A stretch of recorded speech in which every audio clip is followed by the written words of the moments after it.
B and D are parallel lines. लफ्ज आते पिछले सबक में भी बताया था मैं, इससे पहले के वीडियो में।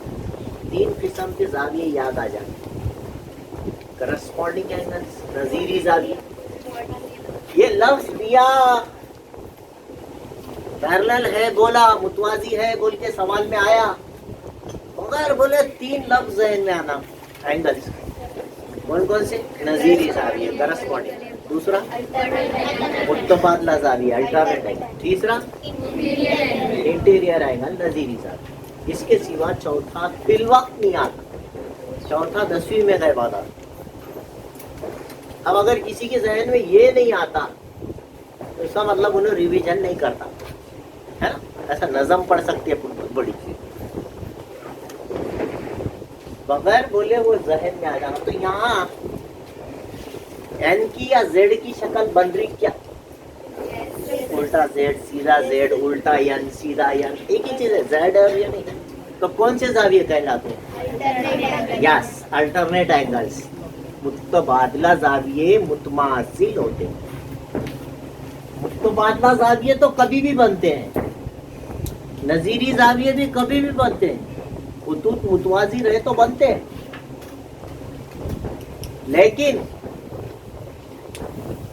खुतूत मुतवाजी नहीं रहे भी तो बनते हैं, अगर वहां एक खाते तखाते है, ट्रांसवर्सल है।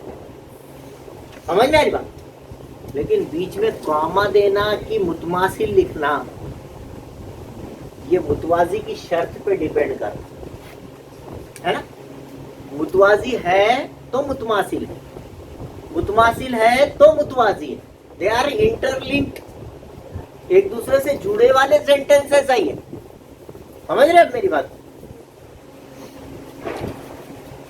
मैंने इससे पहले भी बताया था, ऐसी शक्ल बनाया था, याद आ रहा हूँ। और इधर ऐसा लंबा चौड़ा लिखा था, ए बी सी डी, है ना। तो ऊपर ऊपर के जाविये है, जैसा ए के जैसा कौन है? कौन से एंगल्स बोलते हैं? ये तो सवाल में पैरेलल लाइंस देना जरूरी नहीं है, करस्पॉन्डिंग एंगल तो बनते हैं। आप बोल सकते angle A comma angle E, corresponding angle है, ए और ई की जोड़ी है। लेकिन जिस सवाल में दे दिया ये लाइन पैरेलल है, समझो इसको एल और इसको एम शॉर्ट नाम दिया। अगर सवाल में दे रहा एल मुतवाजी है यहाँ, तो आप कॉमा नहीं देना, उन्हें मुतवाजी दिया, बोले कि अपन मुतमासिल है बोल के लिख दे। फर्क समझ में आ रहा है? तो इस सवाल में मुतवाजी दिया क्या? दिया कि नहीं दिया?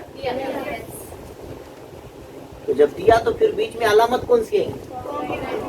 कौन कौन? ए के जैसा कौन है ना? जेड के या यन के जाविये। कौन से जाविये बोलते? मुतमासिल का मतलब इन्हें 30 है तो इन्हें कितना हुआ? अब समझ में आई? ये पूरी बात जो बताए पिछले सबक की, पिछले वीडियोस की, वो इसीलिए बताए कि आपको वो याद आ जाना, पुरानी बातें याद आ, है ना। इस तरह से इस्तेमाल होता है। यहाँ इस्तेमाल होता है, अगले चैप्टर्स में इस्तेमाल होगा, 10वीं में इस्तेमाल होगा, या जहां तक तुम पढ़ोगे वहां भी ये यूज होगा। तो कब 3 बातें याद आना? Corresponding, alternate, interior. सवाल में पैरेलल लाइन का जिक्र आया कि अपन समझ जाना, अरे वो तीनों आ गए, है ना। अगर उन्होंने पैरेलल दे रहे तो अपन मुतमासिल ले लेना। करस्पॉन्डिंग एंगल के बीच में भी कौन सी अलामत लेना? कांग्रेंट, मुतमासिल। अल्टरनेट एंगल भी रहे, मुतबादला जाविये रहे, तो भी कौन सी अलामत लेना? और इंटीरियर एंगल रहे तो क्या करना बोले थे? यस, 180 लेना बोले। उन दोनों का सम 180 होता है ना। तो ये बातें प्रैक्टिस से याद आती है। तो यहाँ ये जाविया ए और डी जो है, आप हल बोल के लिखेंगे तो पहली लाइन लिखेंगे, खत ए बी मुतवाजी है खत डी। लाइन ए बी और लाइन डी ई दोनों एक दूसरे के पैरेलल है। आ गया इसलिए क्या आ गया इसमें? ये एंगल ए और एंगल डी दोनों कितने कितने के हो गए? इसको बोलेंगे अल्टरनेट एंगल, मुतबादिला, है ना? आप इस तरह से लिख देंगे, खास में शॉर्ट में लिख देंगे वजह क्यों मुतमासिल है ना? कीमत लिख रहे तो मसावी की अलामत नहीं, कीमत नहीं लिख रहे आप तो मुतमासिल क्या, दोनों का मतलब एक ही है, दोनों बराबर, दोनों। यहाँ तक क्लियर होगा? अब उन्होंने पूछे डी आर ई ये कितना जाविया है ना, ये 30, ये 40 और ये मालूम करना है टोटल कितने जाविया, टोटल कितने जाविया हुए, यहाँ पे कितने जावियों की बात चल रही है, शक्ल कई की है, तो वहां से शुरू करना, मुसल्लिस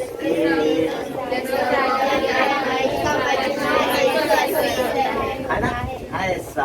अब आए बात जम भी दे, मुसल्लिस डीआरई में, हाँ तीनों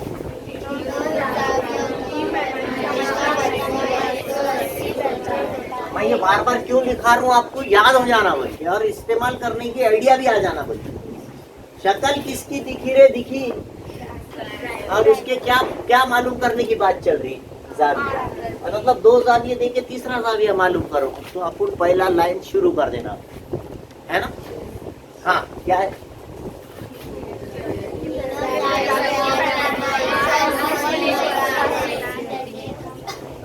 पूरा लिख देना, क्या लिखूं मैं, जल्दी जल्दी। तो पहला जाविया डी, दूसरा जाविया, तीसरा जाविया, अरे मालूम करने का जरा पहले लिख देता, तीनों मिला के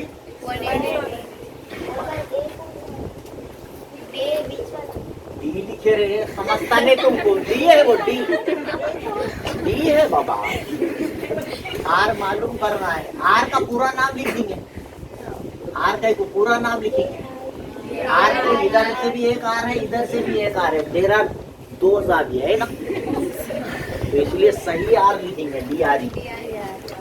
डी की कीमत, ई की कीमत मसावी, टोटल कितना होगा, डी आर ई जमा मसावी, तो फिर क्या करेंगे, डी आर ई मसावी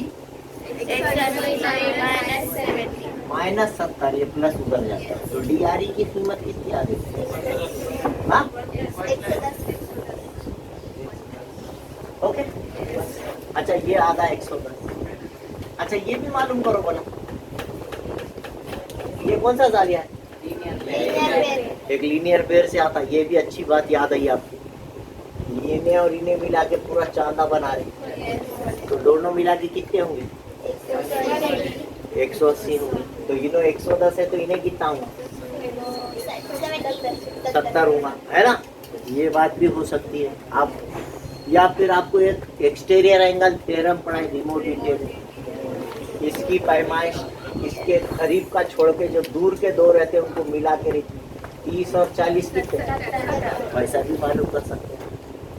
कैसे करिए, लीनियर पेयर से करूँ कि खारिजा जाविया से करूँ, इस सबक में खारिजा जाविया है, खारिजा जाविया से कर दूँ, हाँ हाँ क्या बोलते हैं, जावियों का मसला, वही दाखिला बने तो कौन कौन, डी और ई, जाविया डी जमा जाविया ई दोनों को मिला के ये बाहर ए आर ई, ई कितना, ई कितना 40, मसाली कितना, ए आर ई के नीचे ए आर ई लिखना, 180 का कोई नंबर में कोई यहाँ पे, खारिजा जाविया बैठ के बराबर है दोनों के सामने, तो ए आर ई के नीचे ए आर ई आएगा आखिरी तरफ, डायरेक्ट आ रहा है 30 और 40, इस तरह से ए आर ई 70 है, नहीं यूज नहीं, मैं चाह रहा हूँ कि ये चैप्टर में जो थ्योरम आया वो यूज कर लो, हालांकि ये लीनियर पेयर से भी आता, मैं थोड़ा सा उसको अवॉइड करा, और उसमें तो एक स्टेप बचने वाली भी थी मेरी, और मैं बोला उसको नहीं, तो ये थ्योरम यूज करना है, हमको सीखना जो है वो उसकी प्रैक्टिस हो, कि ये दोनों दूर के जो जाविये हैं इनको मिलाए तो ये बाहर का एंगल, खारिजा जाविया, एक्सटीरियर एंगल आता है। तो ये डी और ई को मिलाने से ए आ गया, है ना। तो लिखने भी आना, उसकी प्रैक्टिस भी होना, बल्कि वो थ्योरम यूज करें अपने यहाँ। ओके, क्या मेट दूं ना तुम? नहीं, लीनियर पेयर बोले तो उससे करेंगे, खती जोड़ी के जाविये। मैं कहाँ कर रहा बोला। सबसे पहले आपको ये चीज का पता होना चाहिए कि जिस सवाल में शक्ल नहीं है उस सवाल की खुद शक्ल बनाए। अब उन्हें बोल रहा मुसल्लस ABC, तो आपका काम है पहले मुसल्लस की शक्ल बनाए, है ना। रफ शक्ल बना रहे अपन, तो इसलिए कैसी भी बनाए, आते आते परफेक्शन आएगा। इससे पहले ऐसा पढ़ के शक्ल खुद से बनाने की नौबत ही नहीं आती। आधे से ज्यादा सवालात में खुद से शक्ल दी जाती है। मगर अब जब सीखना है, क्वेश्चन नंबर 5 में ये आने वाला है, जो भी मालूमात आपको दी जाए तो जो भी मालूमात हफ्ते को दी जाती ना उसको पढ़ के शक्ल बनाना पड़ता। अभी तो खाली ट्रायंगल है, तो अब उसमें भी ख्याल रखना पड़ता, जिसके नासिब बोला उन्हें वो नाम नीचे लेना पड़ता। जैसा एक ट्रायंगल बनाया आपने, सबने बनाए होंगे, ये यहाँ पे किसी को प्रॉब्लम। अब उन्हें एक्सटीरियर एंगल नहीं बनाया, जो सबक में चल रहा बोल के कोई शौक शुरू हो गए, कई लोगों ने एक्सटीरियर एंगल बना दिए, खारिजा जाविया, एक साइड आगे बढ़ा दिए, चुपका चुपीच, इधर तो भी बढ़ाए नहीं तो इधर तो भी बढ़ाए, और बाहर का एक जाविया बना। कहीं क्या यहाँ कहीं बोला क्या खारिजा जाविया है बोल के? जाविये के नासिफ है, दो बराबर हिस्से करने वाली लकीर खींचो बोला उन्होंने। किसकी किसकी? ए की और बी की। बच्चे वहां नाम ऊपर देखो। ए के दो बराबर हिस्से, कितने हिस्से? दो बराबर हिस्से। एक जैसा निशान लगाना वहां पे, इधर गोल सर्कल लगाए तो नीचे भी सर्कल लगाना। क्या मतलब है उसका? दोनों बाइसेक्टर, वो बाइसेक्टर है, समझ रहे आप? वैसे किसका और एक नासिब किसका? बी का नासिब बी किसको बना, समझा? इधर क्रॉस लगाए तो इधर भी क्रॉस लगाओ, समझे क्या? तो इसका क्या मतलब है वो? और वो दोनों they are intersecting each other at point O, जहाँ पे वो दोनों एक दूसरे को मिल रहे हैं उसका नाम हो रखो। ऐसी शक्ल बनना चाहिए, समझ में आई बात? तो उतना ख्याल हमको खुद से होना चाहिए। तो ये सीखोगे तो आएगा, और सीखने के वास्ते एक पेज खराब हो गया तो हो जान देना, कभी कागज बचाओ मुहिम में शामिल नहीं होना। वो बहुत ही है, अपने पास बनाओ बोले ना, अगर बच्चों को बनाओ बोले जो खुद से शक्ल बनाओ, तो एक तो छुन्नू मुन्नू के इतने शक्ल बना रहे, एक कोई पेंसिल पटरी के बगैर पेन से बना रहा। तो सीखेंगे, सीखने को आए कि खाली चल रहा बस कार्यक्रम, कागज बचाने का है तो पढ़ रहे इसके। एक बनाना, दो बनाना, चार बना देना। सर बोलने से पहले अपनी सही आना, ये जज्बा रहना। मैं किसी का देखूंगा नहीं, देखूंगी नहीं। 1 2 3 4 कितने हो सकते पूरे शक्लें जल्दी जल्दी बनाना शुरू कर दे। ये तो भी सही है, ये तो भी सही है। और क्वेश्चन को 2 से 3 मरतबा पढ़े, कभी उसमें क्या कहा जा रहा है। बहुत बड़ी बात कही गई थी क्या? अब आपको जो है एंगल सी दिए वाला है, दिस इज ऑफ 70 डिग्री, और ए ओ बी ये एंगल मालूम करो, समझ रहे हैं?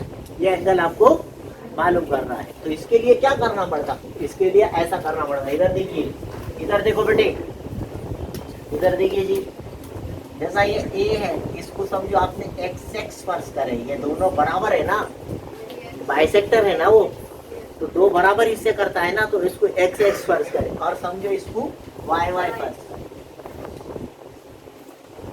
तो ये कितने एक्स हो गए? 2x। ये कितने हैं? 2y। और ये कितने हैं? क्या है? 7। तो फिर यहाँ पर कितने जावियों की बात चल रही? किसके? तो फिर क्या जुमला निकल के आता? समझ समझ में आया लिंक कैसा जोड़ना, लिंक कैसा जोड़ना समझ में आया कि नहीं आया? ऐसा तो मुसल्लस ABC में फर्ज करोगे, है ना, जाविया CAO, ये ऊपर वाला, और नीचे का OAB, दोनों बराबर है, इसलिए दोनों को क्या फर्ज कर रहे हैं आपने? ऊपर वाले को भी क्या फर्ज करे, नीचे वाले को भी क्या फर्ज करे। वैसे उधर का जाविया CBO और जाविया OBA, दोनों को क्या फर्ज करे? Y करे कि नहीं करे? इसलिए यहाँ लिखता हूँ जाविया A जमा जाविया B जमा जाविया C, क्या लिखना सिखाया?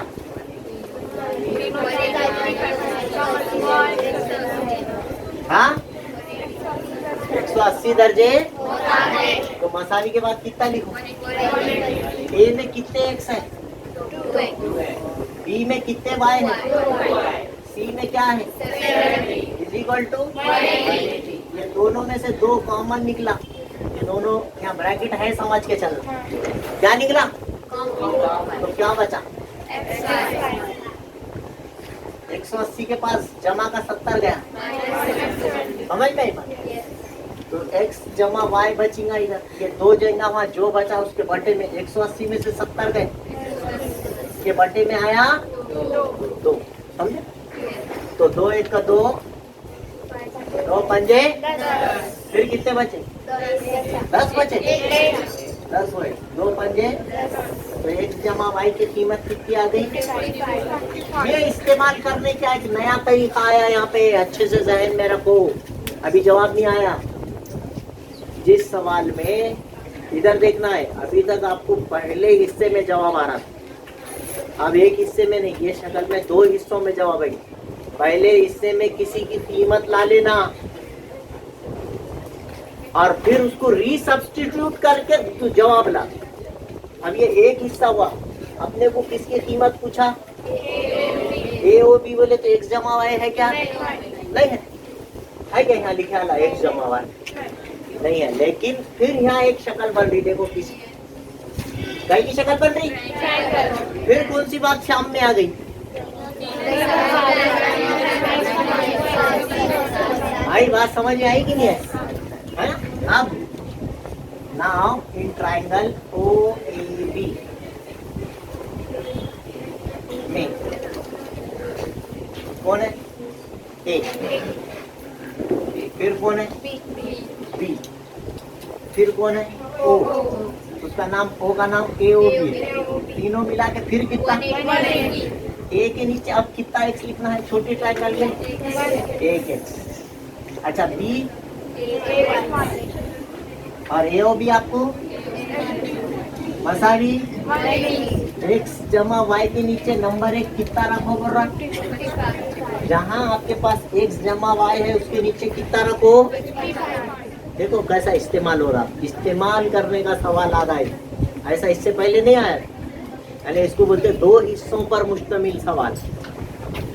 पहले हिस्से में किसी चीज की कीमत ला के रख लेना, नंबर 1 डाल के छोड़ देना, और फिर उसको आगे यूज करना। अब यहाँ यूज करूंगा मैं, फ्रॉम 1 नंबर 1 की बिना पर x जमा y के नीचे कितना रखने का हुक्म हो रहा है? तो इसके x जमा y के नीचे 55 रखो, जमा के नीचे AOB मालूम करना है, 180 के नीचे अगली स्टेप में 55 क्या होगा? तो AOB इधर रुक जाएगा, 180 के पास क्या चले जाएगा? इसलिए एंगल AOB की कीमत जाजू के कितनी मिली? 10 में से 5 गए, यहाँ बचे 7 में से 5 गए, यहाँ बचे कितने बचे भी टोटल? AOB मसावी 125 समझा? तो ये 2 हिस्सों का सवाल आपके समझ में। सबसे पहले इसमें इम्पोर्टेंट क्या है? शक्ल बना। दूसरी इम्पोर्टेंट क्या बात सामने आ गई? अब देयर आर 2 ट्राइंगल्स, एक में 2x का इस्तेमाल करना है, बड़ी ट्राइंगल जब लिखो, और वही हिस्से में जब छोटी ट्रायंगल लेंगे तो ए की कीमत 1x और बी की कीमत 1y और उसकी कीमत ऊपर निकाल के रखे लिए वो उसको रीसब्स्टिट्यूट करना नंबर 1 की बिना पर बोलते तो 1 जमा y के नीचे 55 रखिए ये इधर जाके माइनस होगी इस तरह से 125 आंसर आएगा राइट इंपॉर्टेंट क्वेश्चन है ये इंपॉर्टेंट बोलना और इंपॉर्टेंट क्वेश्चन वापस प्रैक्टिस करना और क्वेश्चन को 2-3 बार पढ़ना। अगर अभी तक आपने मेरे चैनल को सब्सक्राइब नहीं किया है तो please like share and subscribe my channel. Thank you.